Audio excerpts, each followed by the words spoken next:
नागपूर विमानतळाच्या आत असलेल्या कॅन्टीनमध्येही व्यावसायिक गॅस सिलेंडरचा तुटवडा जाणवत आहे। पुढील 2-3 दिवसात व्यावसायिक गॅस सिलेंडर मिळालं नाही तर कॅन्टीन कशी चालवायची हा सगळ्यात मोठा प्रश्न आहे।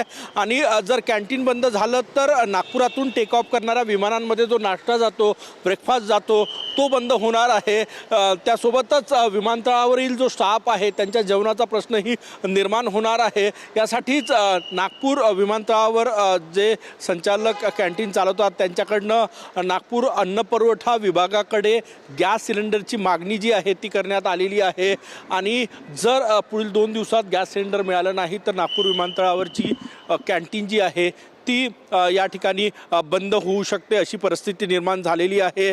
इराण-इस्रायल युद्धामुळे व्यावसायिक गॅस सिलेंडरचा तुटवडा निर्माण झालेला आहे। व्यावसायिक गॅस सिलेंडर मिळत नाही, अत्यावश्यक सेवांसाठीच गॅस सिलेंडर मिळत आहे। त्यामुळे विमानतळावरील कॅन्टीनमध्येही व्यावसायिक गॅस सिलेंडरचा तुटवडा निर्माण झाला आणि सगळ्यात महत्त्वाचं म्हणजे सिलेंडर मिळालं नाही तर ही कॅन्टीन बंद होऊ शकते। त्यासाठीच अन्न पुरवठा विभागाकडे कॅन्टीन चालकाकडनं 2 सिलेंडरची मागणी करण्यात आली।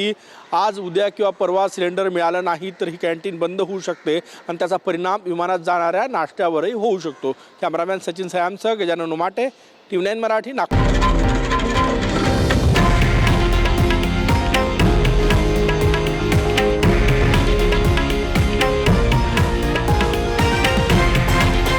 हे आहे देशातील नंबर 1 न्यूज नेटवर्क आणि आपण पाहत आहात TV9 मराठी, एकमेव।